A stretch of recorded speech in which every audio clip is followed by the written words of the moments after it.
Hello students, welcome back to my channel. Student, अगर आप 12th में हैं तो मैं आपके लिए लेकर आया हूं एक मोस्ट इंपॉर्टेंट वीडियो।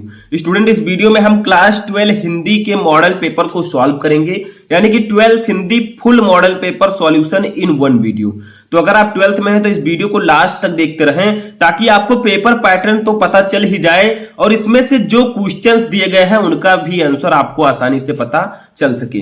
तो वीडियो को आप लोग लास्ट तक देखिए। मैं पूरा आपको सॉल्यूशन इस वीडियो में देने वाला हूं कि कौन से टॉपिक किस चैप्टर से आए हैं, कौन कौन से टॉपिक इस मॉडल पेपर में दिए गए हैं, उनका आंसर क्या है, सब कुछ मैं आपको बताने वाला हूं। तो चलिए वीडियो को स्टार्ट करते हैं। तो वीडियो को लास्ट तक देखिएगा और इस वीडियो को लाइक कर दीजिएगा। तो देखिए, विषय है सामान्य हिंदी क्लास 12। समय आपके पास 3 घंटे 15 मिनट। आपका जो पूर्णांक है 100 मार्क। ठीक है, तो देखिए इसका खंड का अब हम पहले सॉल्व करेंगे। देखिए ये यूपी बोर्ड का मॉडल पेपर है, तो जो यूपी बोर्ड वाले स्टूडेंट है मेनली ये वीडियो उन्हीं के लिए बनाया जा रहा है। और अगर आप किसी अन्य बोर्ड से हैं तब भी आपको ये वीडियो देखना चाहिए। क्यों? क्योंकि इनमें से जो क्वेश्चंस हैं वो आपके बोर्ड एग्जाम में आ सकते हैं। ठीक है, तो वीडियो को आप लोग लास्ट तक देखिएगा। तो देखिए खंड का पहले हमारा आता है। खंड का प्रश्न नंबर 1 जो है ये हिंदी गद्य साहित्य का बहुविकल्पीय प्रश्न है। ठीक है, जैसे देखिए इसमें प्रश्न नंबर 1 में 5 क्वेश्चन होंगे, काखा गाघा अंगा करके। एक क्वेश्चन के लिए आपको 1 नंबर दिया जाएगा। ठीक है, तो देखिए का क्वेश्चन है, शिक्षा का उद्देश्य निबंध के लेखक है। बताइए शिक्षा का उद्देश्य निबंध के लेखक कौन है? तो इसका राइट आंसर होगा ऑप्शन नंबर 2 संपूर्णानंद। ठीक है, तो ये मैं आपको ऑलरेडी सॉल्यूशन करा चुका हूं। अगर आप लोग मेरे चैनल से रेगुलर पढ़ते हैं तो आपको पता होगा। ठीक है, तो भी आपको अच्छे से देखना है क्योंकि मैं आपको पूरा मॉडल पेपर इस वीडियो में बताने वाला हूं। देखिए खा हमारा है लल्लू लाल की रचना है। बताइए इनमें से कौन सी रचना है जो लल्लू लाल जी की है? तो इसका राइट आंसर होगा ऑप्शन नंबर 2। ठीक है, प्रेम सागर। देखिए जो प्रेम सागर रचना है ये लल्लू लाल जी की है। ठीक है, नेक्स्ट क्वेश्चन है हमारा गा नंबर। देखिए यहां पर गा वाला बहुविकल्पीय प्रश्न है। पर्दा कहानी के लेखक हैं, यानी कि एक पर्दा कहानी है, इसके लेखक कौन है? इसका राइट आंसर होगा ऑप्शन नंबर 4 यशपाल। ठीक है, पर्दा कहानी के लेखक यशपाल जी है। ठीक है, नेक्स्ट क्वेश्चन देखते हैं। घा वाला क्वेश्चन है कि आवारा मसीहा के रचनाकार हैं। आवारा मसीहा एक रचना है, इसके रचनाकार कौन है? फर्स्ट है विष्णु प्रभाकर, यही आपका राइट आंसर होगा। ठीक है, तो ऑप्शन नंबर 1 आपका सही होगा। अब देखिए फर्स्ट क्वेश्चन का हमारा लास्ट अंगा क्वेश्चन है कि बाण भट्ट की आत्मकथा के लेखक हैं। तो देखिए इसका राइट आंसर होगा ऑप्शन नंबर 4 हजारी प्रसाद द्विवेदी, यानी कि बाण भट्ट की आत्मकथा जो है इसको हजारी प्रसाद द्विवेदी जी ने लिखा है। तो ये 4th ऑप्शन सही होगा। ठीक है, अब देखिए सेकंड क्वेश्चन जो हमारा है ये हिंदी पद्य साहित्य से है। इसमें भी 5 बहुविकल्पीय प्रश्न पूछे जाते हैं। ठीक है, तो आपके हिंदी गद्य साहित्य और पद्य साहित्य से कुल मिलाकर 10 बहुविकल्पीय प्रश्न पूछे जाएंगे। 10 क्वेश्चन, एक क्वेश्चन 1 नंबर का, टोटल आपको 10 नंबर दिया जाएगा। ठीक है, क्वेश्चन है का नंबर, कामायनी किस युग की रचना है? चलिए देखते हैं।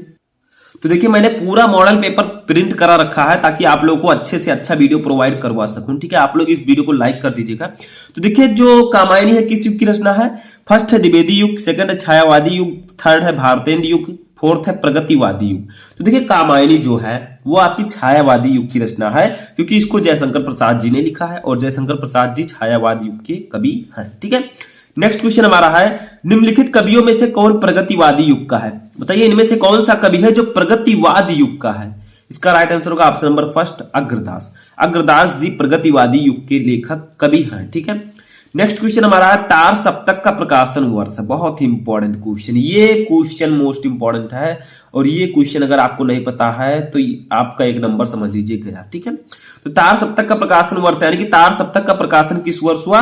तो वो हुआ 1943 में। ठीक है, 43 तार सप्तक। देखिए 43 और तार सप्तक का जो 2 वर्ड है मिलता है, इससे आप लोग ट्रिक से याद कर सकते हैं। ठीक है, नेक्स्ट क्वेश्चन हमारा है द्विवेदी युग की रचना नहीं है। बताइए इनमें से कौन सी रचना है जो द्विवेदी युग की नहीं है? तो मैंने बताया कामायनी जो है ये छायावादी युग की रचना है, ये द्विवेदी युग की नहीं है। ठीक है, तो 4th ऑप्शन आपका सही होगा। नेक्स्ट क्वेश्चन हमारा है लास्ट अंगा नंबर, निम्नलिखित में से कौन सी कृत महाकाव्य नहीं है? बताइए इनमें से कौन सी रचना है जो महाकाव्य नहीं है? फर्स्ट है रामचरितमानस, सेकंड है साकेत, थर्ड है पद्मावत, 4th है मामा। तो जो मामा है ये महाकाव्य नहीं है, बाकी ये तीनों महाकाव्य है। ठीक है, तो सबसे पहले आपसे 10 क्वेश्चन बहुविकल्पीय पूछा जाएगा, 10 नंबर आपको इसके लिए दिया जाएगा अगर आप सही आंसर देते हैं। ठीक है, अब देखिए थर्ड क्वेश्चन हमारा है ये हिंदी गद्यांश है। देखिए दिए गए गद्यांश पर आधारित निम्नलिखित प्रश्नों का उत्तर दीजिए, यानी कि आपको इसके लिए 10 नंबर दिया जाएगा। देखिए गद्यांश दिया गया है जैसे धरती माता की कोख में। देखिए ये गद्यांश किस चैप्टर से है? बताइए। धरती माता की कोख में जो अमूल्य निधियां भरी हैं, जिनके कारण वह वसुंधरा कहलाती है, उससे कौन परिचित ना होना चाहेगा। लाखों करोड़ों वर्षों से अनेक प्रकार की धातुओं को पृथ्वी को पीस पीस कर अगणित प्रकार की मिट्टियों से पृथ्वी की देह को सजाया है। हमारे भावी आर्थिक अभ्युदय के लिए इन सबकी जांच पड़ताल आवश्यक है। सिंपल है, ये है आपके फर्स्ट चैप्टर राष्ट्र का स्वरूप, ठीक है, जिसके लेखक हम वासुदेव शरण अग्रवाल। तो सबसे पहला क्वेश्चन हमारा उपयुक्त गद्यांश का संदर्भ लिखिए। एक क्वेश्चन के लिए आपको 2 नंबर, 5 क्वेश्चन दिए जाएंगे इसी गद्यांश से रिलेटेड, आपको पांचों का आंसर देना है, ठीक है। ये आंसर आपको इसी गद्यांश में मिल जाएगा, ठीक है। तो आपको संदर्भ में लिख देना है कि प्रस्तुत गद्यांश हमारी पाठ्य पुस्तक हिंदी गद्य के राष्ट्र के स्वरूप नामक पाठ से लिया गया है, जिसके लेखक वासुदेव शरण अग्रवाल जी हैं, ठीक है। तो आप ऐसे लिख सकते हैं। ऐसे देखिए सेकंड क्वेश्चन है कि धरती वसुंधरा क्यों कहलाती है, तो इसका आंसर भी आपको उसी में मिल जाएगा। रेखांकित अंश की व्याख्या कीजिए, तो आपको यहां पर व्याख्या भी करनी है। जैसे देखिए यहां पर आपके दिया गया है ये, तो यहां से ये लाइन जो नीचे रेखाएं हैं, इनकी सिर्फ आपको व्याख्या करनी है, ठीक है। समझ में आया। नेक्स्ट हमारा है पृथ्वी की देह को किसने सजाया है, तो ये सब आंसर आपको उसी में मिल जाएगा, ठीक है। भावी आर्थिक अभ्युदय हेतु हमें क्या करना चाहिए, इसका सॉल्यूशन भी मैं आपको ऑलरेडी बता चुका हूं, आप लोग जाकर देख सकते हैं। मेनली आपको इस वीडियो में बहुविकल्पीय प्रश्न हो गए, जैसे आपकी कुछ वाक्य संशोधन हो गए, इन सब का आंसर मैं आपको दूंगा, ठीक है। और ये भी बताऊंगा कि ये किस चैप्टर से लिए गए हैं। जैसे देखिए अथवा लगा है, यहां पर एक गद्यांश हमें दिया गया, उसके 5 क्वेश्चन दिए गए। मान लीजिए वो गद्यांश आपको नहीं पता है, तो यहां पर अथवा का ऑप्शन मिल जाता है, आप ये वाला गद्यांश कर सकते हैं। देखिए, अशोक का फूल आज उसी मस्ती में हंस रहा है, पुराने चित्र से इसे देखने वाला उदास होता है, वह अपने को पंडित समझता है, पंडिताई भी एक बोझ है, जितनी ही भारी होती है उतनी ही तेजी से डुबोती है, जब वह जीवन का अंग बन जाती है तो सहज हो जाती है, तो वह बोझ नहीं रहती, वह उस अवस्था में उदास भी नहीं करती। कहां अशोक का भी कुछ नहीं बिगड़ा है, कितनी मस्ती में झूम रहा है, कालिदास इसका रस ले सके थे अपने ढंग से, मैं भी ले सकता हूं अपने ढंग से, उदास होना बेकार है, ठीक है। तो ये सिंपल है, किस चैप्टर से लिया गया है, अशोक के फूल चैप्टर से। इसके लेखक हैं हजारी प्रसाद द्विवेदी जी। तो यहाँ पे भी आपको इस गद्यांश से रिलेटेड 5 क्वेश्चन देखिए दिया जाएगा, 1 2 3 4 5, ठीक है। 5 क्वेश्चन, एक क्वेश्चन के 2 नंबर, 5 क्वेश्चन के लिए 10 नंबर, ठीक है। सेम उसी प्रकार से आपका ये क्वेश्चन है, ठीक है। अब देखिए नेक्स्ट हमारा है प्रश्न नंबर 4। अगर आपको कॉपी लिखना नहीं आता हिंदी का, तो मैं आपको ऑलरेडी बता चुका हूं, आप लोग बोलिए यूट्यूब पर कि 12th हिंदी की कॉपी कैसे लिखें, शुभम लेक्चरर लगा दीजिए, पीछे आपको वीडियो मिल जाएगा, ठीक है। नेक्स्ट क्वेश्चन है, दिए गए पद्यांश पर आधारित निम्नलिखित प्रश्नों के उत्तर दीजिए। जैसे अभी हमने गद्यांश देखा, वैसे पद्यांश भी है। जैसे दुर्बलता का ही चिन्ह विशेष पथ है, पर अवलाजन के लिए कौन सा पथ है, यदि मैं उकसाई गई भरत से हूं, तो पति समान ही पुत्र स्वयं भी खूं, ठहरो मत रोको मुझे कहूं, सो सुन लो पाओ, यदि उसे सार उसे सब चुन लो, ठीक है। बताइए कौन से चैप्टर का है ये, आपके कैकेयी का अनुताप जो है, जिसको मैथिली शरण गुप्त जी ने लिखा है, उस पार्ट से ही लिया गया है, ठीक है। समझ में आया। अब चलिए देखते हैं इसके नीचे जो क्वेश्चंस है वो क्या है। तो देखिए थोड़ा सा भी और है, करके पहाड़ सा पाप मौन रह जाऊं, राई भर भी अनुताप न करने पाऊं। तो इसके नीचे भी 5 क्वेश्चंस हैं। एक ये उपयुक्त पद्यांश का संदर्भ लिखिए, दूसरा रेखांकित अंश की व्याख्या कीजिए, थर्ड है करके पहाड़ सा पाप मौन रह जाऊं, राई भर भी अनुताप न करके पाऊं, पंक्ति में कौन सा अलंकार है। फोर्थ है पद्यांश का भाव स्पष्ट कीजिए। फिफ्थ है भाषा की विशेषताओं को लिखिए, ठीक है। तो इस प्रकार से आपको इन 5 का आंसर देना है। 5 क्वेश्चन, एक क्वेश्चन 2 नंबर, टोटल आपको 10 नंबर, ठीक है। सेम गद्यांश की तरह इसमें भी आपको अथवा का ऑप्शन मिल जाएगा।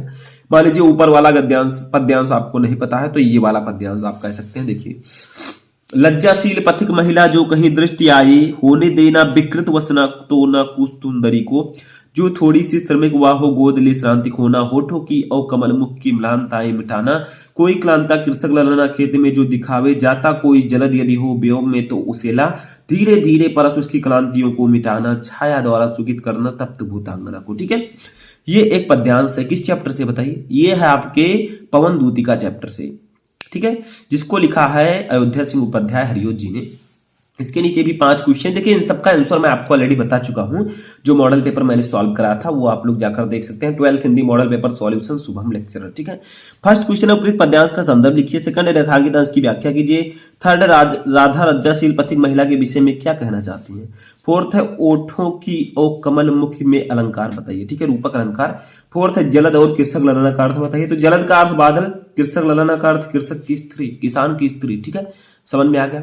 अब 5वां क्वेश्चन हमारा आता है, निम्नलिखित में से किसी एक लेखक का साहित्यिक परिचय देते हुए उनकी प्रमुख रचना का उल्लेख कीजिए। यानी कि आपको लेखक का नाम दिया गया है, उनका आपको साहित्यिक परिचय लिखना है और उनकी रचना लिखनी है। आपको 5 नंबर इसके लिए दिया जाएगा। ठीक है, चलिए देखते हैं। अब देखिए, जो शब्द सीमा होनी चाहिए जीवन परिचय की, साहित्यिक परिचय की, वो 80 शब्द लगभग होना चाहिए। आपके पास 3 ऑप्शन से आचार्य हजारी प्रसाद द्विवेदी, एपीजे अब्दुल कलाम और वासुदेव शरण अग्रवाल। जिनका आपको साहित्यिक परिचय और उनकी रचना पता है उनका आप लोग लिख सकते हैं। ठीक है, तीनों में से जिनका आपको पता है तो 5 नंबर इसके लिए आपको। खा वाला भी है, जैसे देखिए अभी हमने हिंदी गद्य के लेखकों का जीवन परिचय देखा, अब कवियों का देखिए। निम्नलिखित में से किसी एक कवि का साहित्यिक परिचय देते हुए उनकी प्रमुख कृतियों पर प्रकाश डालिए। इसके लिए भी आपको 5 नंबर। शब्द सीमा उतना ही है, जैसे मैथिली शरण गुप्त, सुमित्रानंदन पंत, रामधारी सिंह दिनकर। जिनका आपको इन दोनों में से पता है उनका आप लिख सकते हैं। ठीक है, नेक्स्ट है प्रश्न नंबर 6 जो है, बहादुर अथवा पंचलाइट कहानी के उद्देश्य पर प्रकाश डालिए। शब्द सीमा इसका 80 है, इसके लिए 5 नंबर आपको दिया जाएगा। तो ये बहुत ही इजी हो जाता है। क्यों? क्योंकि देखिए, बहादुर अथवा पंचलाइट कहानी के उद्देश्य पर प्रकाश डालिए। यानी कि अगर आपको बहादुर कहानी का उद्देश्य पता है तो आप उसको लिख सकते हैं, पंचलाइट कहानी का उद्देश्य पता है तो आप उसको लिख सकते हैं। मान लीजिए दोनों नहीं पता है तो अथवा लगा है यहाँ पर। ठीक है, ध्रुव यात्रा कहानी की कथा वस्तु अपने शब्दों में लिखिए, तो आप लोग ध्रुव यात्रा कहानी की कथा वस्तु लिख सकते हैं। ठीक है, यानी कि इन तीनों में से किसी एक को आपको करना है। या तो आपको बहादुर कहानी का उद्देश्य लिखना है, या वो नहीं पता है तो पंचलाइट कहानी का उद्देश्य, वो भी नहीं पता है तो ध्रुव यात्रा कहानी की कथा वस्तु लिखनी है। ठीक है, तीनों में से किसी एक को। 7 नंबर है, स्वापतित खंड काव्य के आधार पर किसी एक खंड के एक प्रश्न का उत्तर दीजिए। यानी कि 5 नंबर इसके लिए आपको दिया जाएगा। खंड काव्य है, ठीक है, जैसे शब्द सीमा 80 रहेगा। जैसे श्रवण कुमार का मान लीजिए, तो श्रवण कुमार खंड काव्य के नायक का चरित्र चित्रण कीजिए। मान लीजिए आपको नहीं पता है तो अथवा लगा है, ये वाला आप कर सकते हैं। श्रवण कुमार खंड काव्य के आधार पर दशरथ का चरित्र चित्रण कीजिए। तो जो आपके जिले में है उसको आप लोग लिखिएगा। ठीक है, आपके नोटबुक में होगा। दूसरा, रश्मि रथी खंड काव्य के आधार पर कर्ण का चरित्र चित्रण कीजिए। ठीक है, तो इस प्रकार से जो आप में है वो आप लिख सकते हैं। अब जैसे आप में रश्मि रथी है तो आप लिख सकते हैं मुक्त यज्ञ है। तो याद रखिएगा कि जैसे तीसरा क्वेश्चन है, इन दोनों में से सिर्फ एक को ही आपको करना है, या तो आपको ये पता हो या तो ये पता हो। ठीक है, जैसे त्यागपति है, त्यागपति खंड काव्य की कथा वस्तु संक्षेप में लिखिए। मान लीजिए आपको नहीं पता तो अथवा लगा है। त्यागपति खंड काव्य के आधार पर हर्षवर्धन का चरित्र चित्रण कीजिए। तो आप दोनों में से किसी एक को कर सकते हैं। ठीक है, तो जो आप में है वो आप कीजिएगा। अब देखिए यहां से हमारा खंड खा आता है, खंड का वहां पर समाप्त हो गया। खंड खा में सबसे पहले हमारा संस्कृत होगा। ठीक है, जैसे देखिए प्रश्न नंबर 8 का है, दिए गए संस्कृत गद्यांशों में से किसी एक का संदर्भ हिंदी में अनुवाद कीजिए।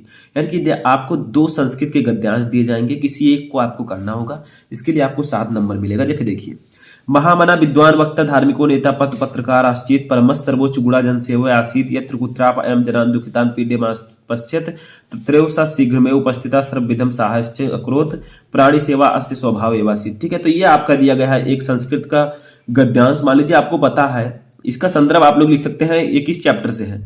महामना मालवीय चैप्टर से। ठीक है, तो प्रस्तुत गद्यांश हमारी पाठ्य पुस्तक हिंदी संस्कृत के महामना मालवीय पाठ से अवतरित है। ठीक है, तो ये आप लिख सकते हैं। मान लीजिए आपको नहीं पता तो यहाँ पर अथवा आपको ऑप्शन मिल जाएगा। तो देखिए जैसे हमारा अथवा वाला है, हंस राजा तदेव परिस्पंध्य आत्मना भागिम पा हंस, तो इस प्रकार से है। ठीक है, तो ये आप लोग कर सकते हैं। ये किस चैप्टर से है? ये आपका जातक कथा जो चैप्टर है उसके नृत्य जातकम, एक नृत्य जातकम है इसमें।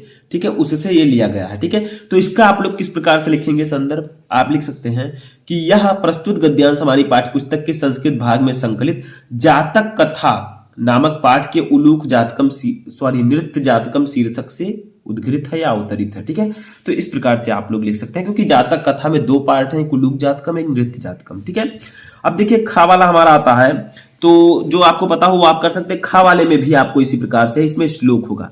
दिए गए पद्यांशों में से किसी एक का ससंदर्भ हिंदी में अनुवाद कीजिए। पद्यांश है जिसे हम लोग श्लोक भी कहते हैं। तो देखिए जैसे आपका है, नमे रोस्ते भद्रम व उलूकस्य विशेषणम आक्रुद्धस्य मुखम पश्यम कथम क्रुद्धो भविष्यति। ठीक है, तो ये आपको दिया गया है, किस चैप्टर से है? ये आपका जातक कथा के उलूक जातकम से लिया गया है। ये वाला जो श्लोक है ये उलूक जातकम से लिया गया है। ठीक है, तो इसको आप लोग लिख सकते हैं कि प्रस्तुत पद्यांश हमारी पाठ्य पुस्तक के संस्कृत भाग में संकलित जातक कथा नामक पाठ के उलूक जातकम शीर्षक से उद्घृत है। ठीक है, समझ में आया? और दूसरा है, मान लीजिए आपको नहीं पता तो अथवा लगा है, ये वाला आप कर सकते हैं। परोक्ष कार्य हंतारम प्रत्यक्ष प्रिय वादनम वर्जेता दृशाम मित्र विष कुंभम पयोमुखम। ठीक है, तो ये आपका है सुभाषित रत्नानी चैप्टर से। तो इसको भी आप लोग उसी तरह लिख सकते हैं। ठीक है, आपको पता है कि सुभाषित रत्नानी जो चैप्टर है इससे पद्यांश या श्लोक पूछे जाने के चांसेस 99% होते हैं, एक ना एक पद्यांश जरूर आता है। तो इस पूरे चैप्टर को आप लोगों को अच्छे से पढ़ लेना है, संदर्भ लिखना आपको आना चाहिए, एक एक का अर्थ आपको पढ़ लेना है। ठीक है, अब यहां से हमारा हिंदी व्याकरण स्टार्ट होता है प्रश्न नंबर 9 से। ठीक है, देखिए निम्नलिखित मुहावरों में से किसी एक का अर्थ लिखकर वाक्य में प्रयोग कीजिए। यहां से हम आंसर भी देखेंगे। देखिए ये आपके पास 4 मुहावरे हैं, 1 2 3 4, इसमें से किसी एक का आपको अर्थ लिखकर वाक्य प्रयोग करना है। जैसे देखिए तलवार की धार पर चलना, इसका मतलब होता है बहुत कठिन कार्य करना। ठीक है, तो आप लोग वाक्य प्रयोग कर सकते हैं, आज के समय में मेहनत व ईमानदारी से पैसा कमाना तलवार की धार पर चलने के समान है। तो ये मैं आपको सॉल्यूशन ऑलरेडी दे चुका हूं। दूसरा है टका सा जवाब देना, इसका अर्थ हो जाएगा साफ इनकार करना। तीसरा है दाल में काला होना, इसका मतलब हो जाएगा कुछ गड़बड़ होना। ठीक है, और चौथा आपका है नमक मिर्च लगाना। ठीक है, तो इस प्रकार से आप लोग इसका आंसर दे सकते हैं। अब यहाँ पर प्रश्न नंबर 10 हमारा आता है जो कि बहुविकल्पीय प्रश्न है, इसको आंसर समझेंगे हम इसका। तो देखिए निम्नलिखित शब्दों के संधि विच्छेद के सही विकल्प का चयन कीजिए। यानी कि यहाँ पर संधि विच्छेद दिया गया है जिसके सही विकल्प का आपको चयन करना है। जैसे फर्स्ट है तथापि का संधि विच्छेद है, तथापि का सही संधि विच्छेद क्या है? ए है तथ धन पी, खा बी है तथा धन अपि, सी है ता धन थापि और डी है तथ धन अपि। देखिए तथापि का सही संधि विच्छेद होगा ऑप्शन नंबर बी तथा धन अपि। ठीक है, परमेश्वरा का सही संधि विच्छेद क्या होगा? इसके ऑप्शंस देखते हैं। देखिए एक क्वेश्चन के लिए आपको इसमें भी 1 नंबर मिलेगा। तो देखिए परमेश्वरा का क्या सही होगा? परमेश्वरा का सी ऑप्शन सही होगा, परम धन ईश्वरा। ठीक है, थर्ड है गायिका का सही संधि विच्छेद क्या है? तो इसका हो जाएगा गयधन का, ऑप्शन नंबर सी सही होगा। ठीक है, तो इस प्रकार से आपको सही आंसर लिखना है। खा है दिए गए निम्नलिखित शब्दों की विभक्ति और वचन लिखिए। यानी कि प्रश्न नंबर 10 का खा है जिसमें आपको विभक्ति और वचन चूज करना है। ठीक है, फर्स्ट है आत्मना में विभक्ति और वचन है। बताइए आत्मना में कौन सी विभक्ति है, कौन सा वचन है? तो इसमें जो है इसमें 2 ऑप्शन सही है, एक ए वाला एक डी वाला। यानी कि आपके मॉडल पेपर में थोड़ा मिस प्रिंटिंग हो गया जिसमें आपके दोनों ऑप्शन सही है। यानी कि आत्मना में षष्ठी विभक्ति एक वचन भी है और पंचमी विभक्ति एक वचन भी है। ठीक है, समझ में आया? इसमें हमारा नेक्स्ट क्वेश्चन है दूसरा, नाम नान में विभक्ति और वचन है। नाम नान में कौन सी विभक्ति है, कौन सा वचन है? तो इसमें षष्ठी विभक्ति बहुवचन है। ठीक है, तो ये आपका ऑप्शन नंबर सी सही होगा। अब आता है हमारा 11 नंबर क्वेश्चन, निम्नलिखित शब्द युग्मों का सही अर्थ चयन करके लिखिए। एक नंबर आपको इसके लिए मिलेगा। जैसे वसन व्यसन, तो इसमें आपको बताना है कि वसन का सही अर्थ क्या होगा, व्यसन का सही अर्थ क्या होगा। जो पहले उसका अर्थ पहले होगा, जो बाद में उसका अर्थ बाद में।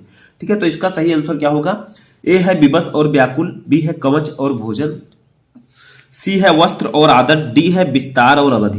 तो इसका राइट आंसर होगा ऑप्शन नंबर सी वस्त्र और आदत। ठीक है, यानी कि वसन व्यसन का सही अर्थ होगा वस्त्र और आदत।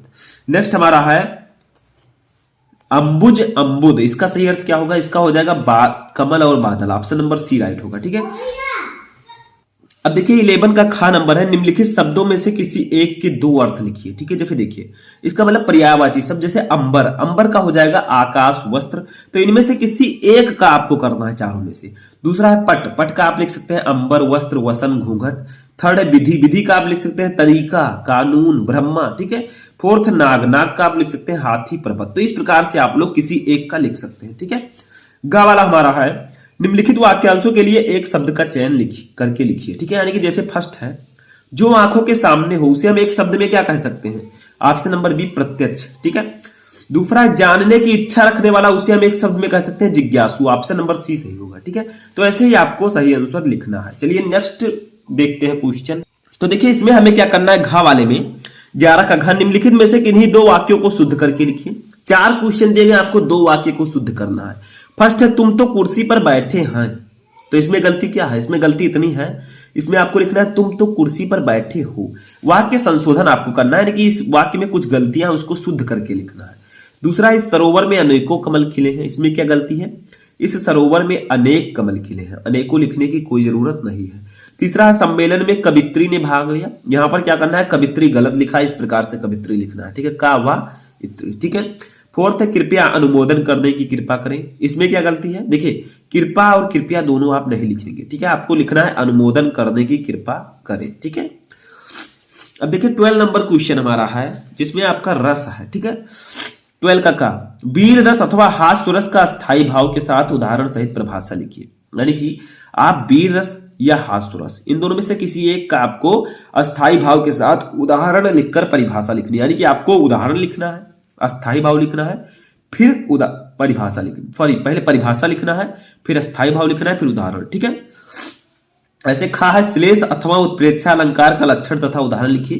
यानी कि आपको श्लेष अलंकार या उत्प्रेक्षा अलंकार किसी एक का, देखिए अथवा लगा, इसका मतलब इन दोनों में से किसी एक का आपको लक्षण सहित उदाहरण लिखना है। ठीक है, इनमें से जैसे बीरस अथवा हास्यरस, दोनों में से किसी एक का, ऐसे इसमें भी। ठीक है, गा है दोहा अथवा सोरठा छंद का मात्रक सहित लक्षण तथा उदाहरण लिखिए। ठीक है, यानी कि दोहा और सोरठा में से किसी एक का आपको परिभाषा लिखना है, उसका मात्रक लिखना है, सॉरी उसका वो लिखना है उदाहरण, और बताना है कि कितनी मात्राएं किस प्रकार से। ठीक है, यहाँ पर 2-2 नंबर के आपकी क्वेश्चन आते हैं।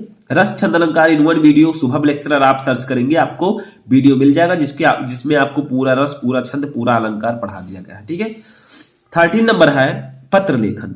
बैंक में खाता खोलने के लिए बैंक प्रबंधन को आवेदन पत्र लिखिए। 6 नंबर का, मान लीजिए आपको नहीं पता तो अथवा लगा है। शहर में फैली संक्रामक बीमारी की तरफ जिलाधिकारी का ध्यान आकर्षित करने के लिए आवेदन पत्र के प्रार्थना पत्र लिखिए। ठीक है, तो दोनों में से किसी एक पर आप पत्र लिख सकते हैं। 14 नंबर और लास्ट क्वेश्चन हमारा है, निम्नलिखित विषयों में से किसी एक पर अपनी भाषा शैली में निबंध लिखिए। आपको निबंध लिखना है 9 नंबर के लिए। ठीक है, फर्स्ट है देश में बेरोजगारी की समस्या, सेकंड है आतंकवाद की समस्या और समाधान, थर्ड है वृक्षारोपण का महत्व, फोर्थ है विद्यार्थी और राजनीति, फिफ्थ है देश की समृद्धि और विकास में समाचार पत्रों की भूमिका। 5 में से जिस पर आपको पता है निबंध, उस पर आप लोग लिख सकते हैं। ठीक है, तो यहां पर हमारा ये पूरा पेपर समाप्त होता है। आई होप कि आपको पूरा पेपर पैटर्न तो समझ में आ ही गया होगा, ऊपर से जो क्वेश्चन के मैंने आंसर बताया वो भी आपको समझ में आ चुका होगा। कैसा लगा आपको वीडियो कमेंट बॉक्स में बताएं। हम मिलेंगे नेक्स्ट वीडियो में नेक्स्ट टॉपिक के साथ, तब तक आप लोग अपनी तैयारी करते रहें।